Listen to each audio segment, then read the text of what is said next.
Herzlich willkommen, bienvenidos, and welcome back to my channel.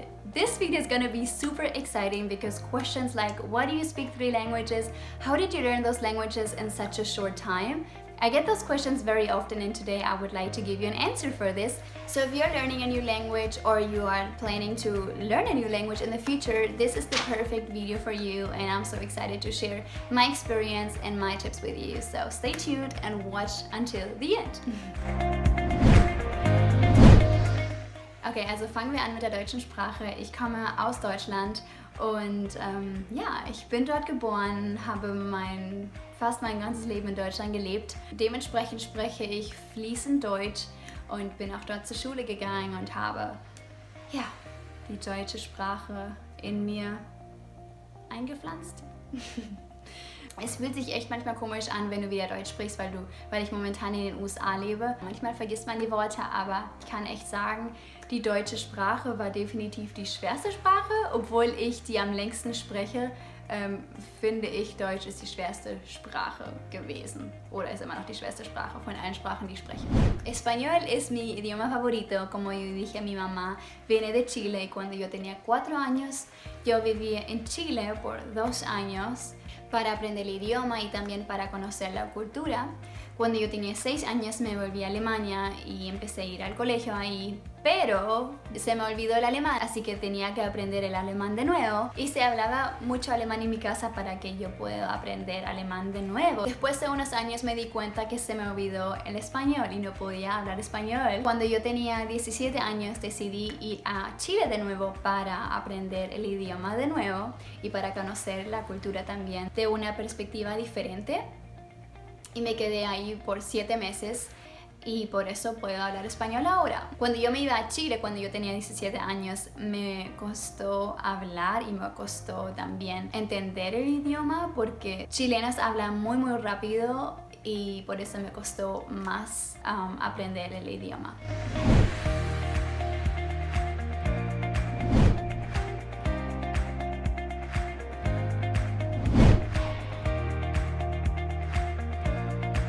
So let's move on to another beautiful language, which is English.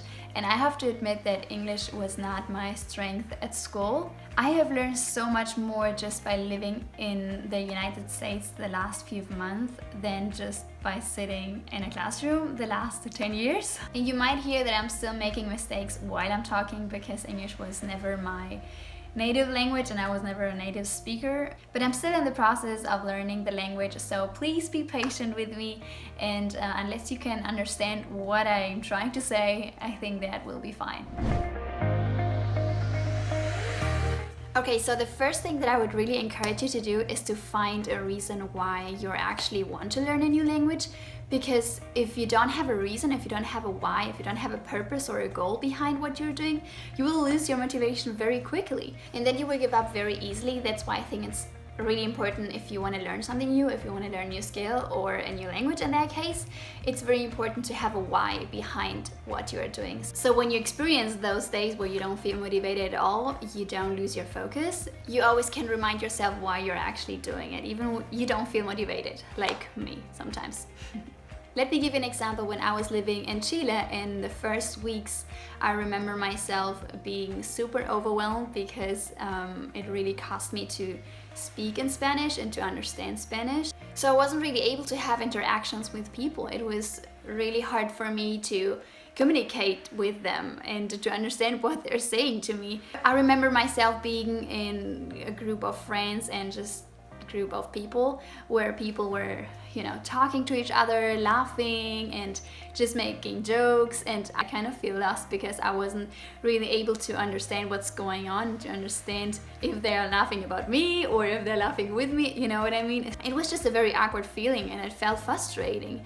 I don't know if you can relate, and if you have been to a different country and you know what it means to be surrounded by people and you don't know what they're talking about. I personally didn't like it because I wanted to be able to have those interactions with people and I wanted to build relationships but I wasn't able to because I didn't know the language very well. So here's what I did. I turned my frustration into my daily motivation, and that was my why, or my reason why I wanted to wake up every day and to learn a few words every single day, because I didn't have that much time to live in a country.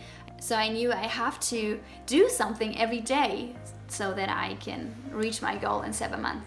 So a second thing that really helped me to learn a language very fast is to surround myself with the language. And there are so many ways how you can include the language in your daily life. By hearing it, by speaking it, by writing it, by watching it. I personally love to listen to podcasts about topics that I enjoy, or watching YouTube videos. And it doesn't mean that I understand everything what they're saying at the beginning, but I try to follow as much as I can, and I think that really helped me to have a better understanding. For me, it was also very interesting to hear all the different accents, like the Australian accent, the British accent, the American accent, and just to have a whole picture about the language. I encourage you to find something that you really enjoy to do, or to listen, or to watch. It might be a movie or a podcast or a YouTube video, something that is enjoyable and that doesn't feel like studying a language. So once you have found something that you really enjoy to watch, to listen to, whatever, make sure you have a journal or a notebook every time with you, and make it to your best friend. And that was actually really life-changing for me, to write down everything that I have learned, every single word, every single sentence that I've learned. And it also really helped me to have a summary about what I've learned these days, or yesterday, or the whole week, and I can repeat it every day, because repetition is the key. If you really repeat the words and the sentence that you have learned. And I also make sure that I try to reuse the words that I have learned so that I won't forget them later. So one thing that I have noticed is that there are 2 factors that prevent people from learning a new language. And the first thing is the fear of making mistakes, especially when you hear somebody else talking so much better than you, or you hear native speakers talking, and you're kind of afraid to embarrass yourself or to say something wrong because they're just so much better than you. I don't know if you experience that, but I definitely experienced that. So when this happened, sometimes we prefer to be in silent and not talk at all. But I think you have to keep in mind that people know that you're still learning, and you have to recognize that you are still learning, that you are still in the process, and it's okay to make mistakes, because the only way how you learn, how you grow, is just by making mistakes. So always when I make a mistake, I know I've learned something new. So be willing to make mistakes, and be willing to ask questions, ask native speakers, or ask if somebody else who's better than you, okay, how can I do that better? How can I pronounce that better? What is the better way to say it? Or I don't know, whatever you are into, just ask for corrections and be willing to make mistakes, because that's the only way how we all learn. So another thing that I have noticed is that people are not consistent. We all know that moment when we are super motivated, when we want to start something new, we want to learn something new, and then after a few days we lose our motivation, we lose our focus, and we just get lazy. So I think having a daily routine, whether it's in the morning or in the evening, really helps you to be consistent and to stick to the things that you want to achieve. And speaking of consistency, it also helps you to write down weekly or monthly goals, where you can see those goals every day that you wake up. Let's say at the end of the week or at the end of the month, you want to be able to know a certain amount of words, or you want to be able to have small talks, or whatever it might be. Having this weekly and monthly goals just helps you to stay consistent. So the last thing that I want to share with you, if you are able and if you can afford it, to be in a country where you're surrounded by the language every single day, I personally think that is the most effective and the fastest way to learn a language, because you're every single day surrounded by the language, and you have the chance to talk to native speakers. Everywhere you go, you hear the language. And for some of you, it might be something that is out of your comfort zone, but that's totally worth it, trust me. It sounds sometimes scary to go out of your country and to experience something new.